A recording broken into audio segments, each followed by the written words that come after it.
Morning, taga subaybay, taga sunod, o taga share, taga bahagi, o ano kaya. Good morning sa inyo lahat, guys. Ito, live natin yung doon sa i-live ko yung tungkol sa mensahe, guys. Maaga pa tayo kasi wala tayong Zoom sa darating na linggo. So, usapan muna natin yung yung mensahe ng Diyos. Doon sa pinunas ko kanina, na yun nga,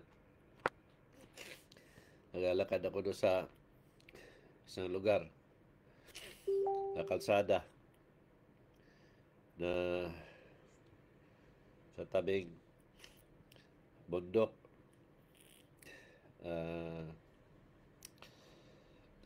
may dalawang lalaking sumalubong sa akin at sinabi nga na papasok ba daw ako sa trabaho nila. Yung ano nga gawin sa riprap daw.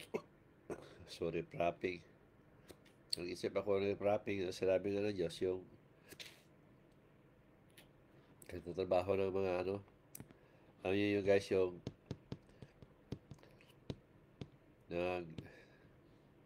gawa ng mga yung nag-slide ng mga lupa. Lalagyan na ng wire nito. Hindi ko alam ano tamang tawag nun. Para hindi siya mag-slide. So, yun yung ibig sabihin ng Diyos doon. Riprap. So, nagtanong ako kung gaano kalaki ang area, hindi niya masagot.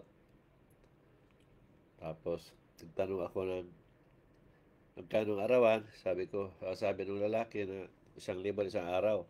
Tapos nagsabi yung isa, ang mahal naman. Tapos sabi ng isa, na okay lang yun kasi kumikita naman silang 10,000 o sigit pa. So,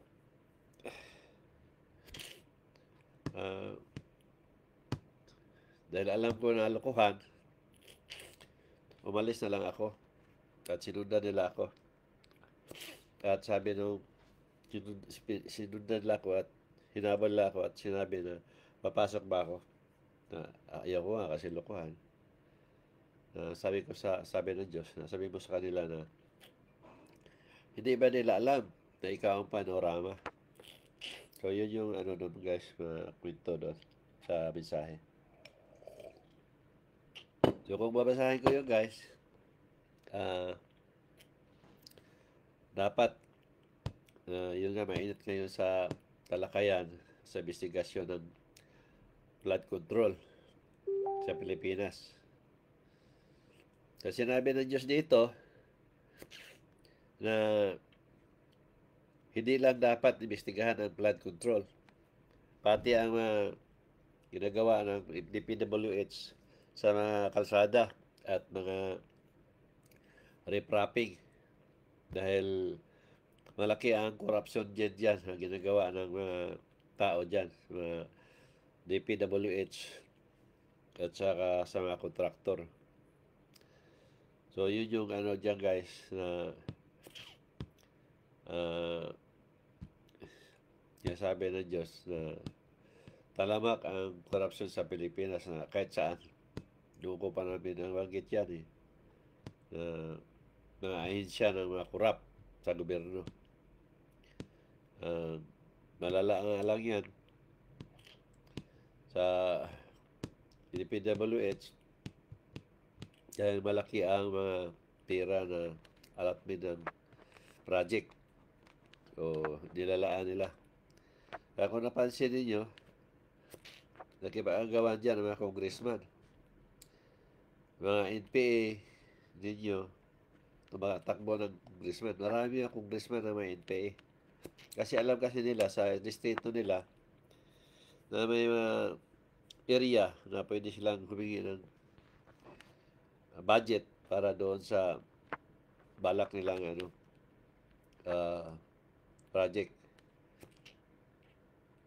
So balikan natin yung guys, yung riprap. Yung hindi masagot guys ng lalaki yung magkano ang area. Ibig sabihin yung guys, merong mga ghost project din. Yung tungkol dyan sa riprapping. Dapat yun din na maimbestigahan. Kasi may mga ghost project din daw dyan. Kaya hindi niya masagot kung anong area. Kasi guys, kung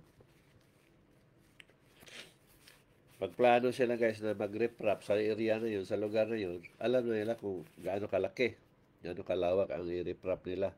Pero dahil hindi masagot, ibig sabihin ng Diyos dyan, may mga ghost project yan dyan. Saka yung overpricing, dahil yung nga sinasabi na tinatanong ko magkano arawan, ang sinasabi, 1,000, ang sabi ng isa, okay lang yun kasi kumikita na silang masigit pa sa 10,000. Ibig sabihin, mas malaki ang kinikita nila. So, overpricing at mga ghost project ang meron dyan. Yun ang sinasabi ng Diyos. Malay ko ba guys, bakit ko isip-isipin yung mga hindi ko alam kung ano yan. Kung anong tawag dyan. So, yun ang pumasok na mensahe kaya hinahanap ko sa Google kung ano yung riprap. Kaya hindi ko naman pamilya yung riprap kung ano yan. So, pinahanap ko tungkol dun sa paano ko may relate doon sa riprap doon sa Google kasi yung senaryo nandun ako sa tabing bundok na may bangin tapos kalsada o di ba so doon yung tama yung nakita kong riprap na tungkol sa mga construction material na ginagamit doon sa pagkano ng mag-slide ng lupa, yung mga wire knitting. So, tama yung mensahe ng Diyos doon. May maraming corruption dyan, overpricing, at saka ghost project dyan sa mga reprapping na yan. So, nagpalala ang Diyos sa tao, na kung nag-imbestiga kayo, isama na ninyo yung reprapping na yan. Dahil hindi ko pa narinig yung reprap na mga kalsada na kaya makikita din natin noon pa. Kaya pala nagtaka ang mga tao. Kahit ako naman, may mga kalsada na binabakho nila o binabungkal na wala namang sira.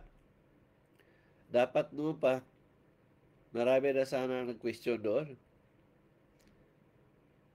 Bubungkalin na walang sira yung kalsada tapos bubungkalin nila, sirain, tapos simintuhin din. So, lantaran naman sa public yun kasi maraming mga nakuha ng video pero wala nang imbestiga. Hindi ko alam kung bakit. Ito ngayon na naglabasa na ngayon yan. Ito lahat ng korupsyon sa Pilipinas. Kaya may basihan talaga dyan, guys. Yung sinasabi ng Diyos na ang Pilipinas ay binansagan niya ng makasalanang bansa. Nandito talaga lahat, guys. Katulad ng mga ng ginawa ng mga Biskaya, di ba? Yung mga tao na yan, may relihiyon yan may Diyos yan Yung mga engineer na yan, may mga Diyos yan Sabi nila sa bibig may mga relihiyon yan Pero bakit nagawa nila yan, di ba? Tungkulin nila, hindi nila ginampanan at nangungulimbat pa ng pera sa taong bayan, di ba? Yan, malinaw niya, kasalanan talaga yan. Kumikita sila ng pera na hindi naman kanila at hindi nila pinaghirapan. Walang problema sa pagyaman ng isang tao, pag-asinso, kung nasa tamang pamaraan, nasa legal, na wala kang mga inargabyadong tao, wala kang nasasak ng tao, at wala kang kinulimbat na pera na hindi mo naman pera. Yun yung sinasabi natin dyan, na kasalanan, di ba? Kasi isipin mo, alam naman ng hindi kanila, tapos pinagyabang nila. Tapos, yun ang sabi ko, nasaan yung sinasabi ng tao na may reliyon sila? Nasaan yung sinasabi ng tao naniwala sila ng Diyos? Pero ang gawain naman nila, tingnan ninyo kung ano mga klaseng tao ito. Yun yung ipatunay guys, na sinasabi ko sa inyo. Na ang pinaniwala ko, ang tunay na demonyo ay tao. Kasi tao ang gumawa ng kasamaan. Tao ang gumawa ng katataduhan. Di ba? Ngayon, naturo ng mga sampari at pastor ninyo na ang demonyo espiritu, malayo sa katotohanan yun. Wala talaga yun. Kaya dito guys, ipinatunayan ng Diyos. Ang mensahe niya na Pilipinas ay binansagan niya makasalanang bansa. So yung words kaya sinasabi ng Diyos na panorama. Ang ano yung sinabi ng Diyos, di ba alam isa ka panorama? Sinabi panorama yung guys, sa pagkaintindi ko niya, no? Kasi noon pa, sikat-sikat na yung panorama noon sa Pilipinas. Hindi ko alam ngayon kung meron pa. Yung mga babasahin yung guys, yung sikat na mga artista nandyan, mga balita nandyan. So, halo-halo yan guys eh. So, ngayon, sa ginagawa ko guys, kaya sabi ng Diyos na hindi may alam na isa kang panorama. So, ang sinasabi ng Diyos dyan, na dito nyo sa ginagawa ko, dito nyo mababasa, naghalo-halo.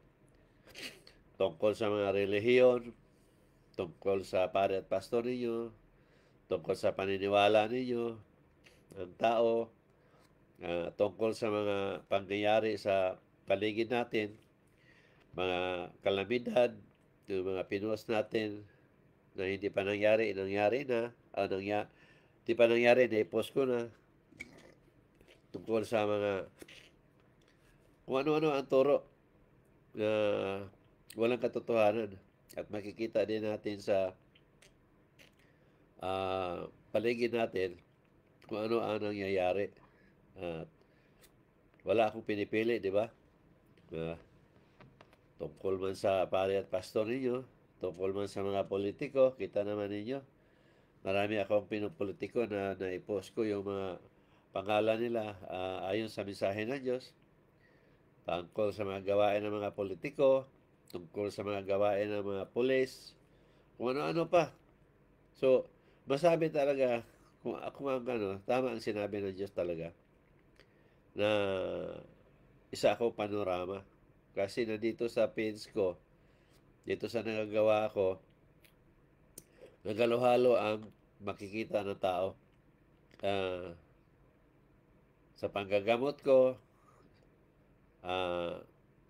na absolutely free, sa pangaral ko na absolutely free, at yun nga, dito nyo matuklasan ang totoo at tunay na namahagi sa mensahe ng Diyos. At marami pang iba. Kaya, tama talaga yan kung sinasabi ng Diyos na isa akong panorama. Malinaw lang sinabi ng Diyos ng una pa lang na huwag kang matakot magparating sa mga mensahe ko doon sa mga tao. Kasama mo ako sa lahat ng panahon. So, yun lang guys. Advance na ano ko sa mensahe ng Diyos na yun na paalala sa lahat na maging handa. Kasi ito lahat na ginagawa ko, ito lahat ay paalala ng Diyos to sa tao. Kaya good morning guys sa lahat. Maraming salamat sa mga nanood. At may share ninyo para makarating din sa kapwa ninyo. So, God bless sa inyo lahat and more power. Sa pagkikita natin muli.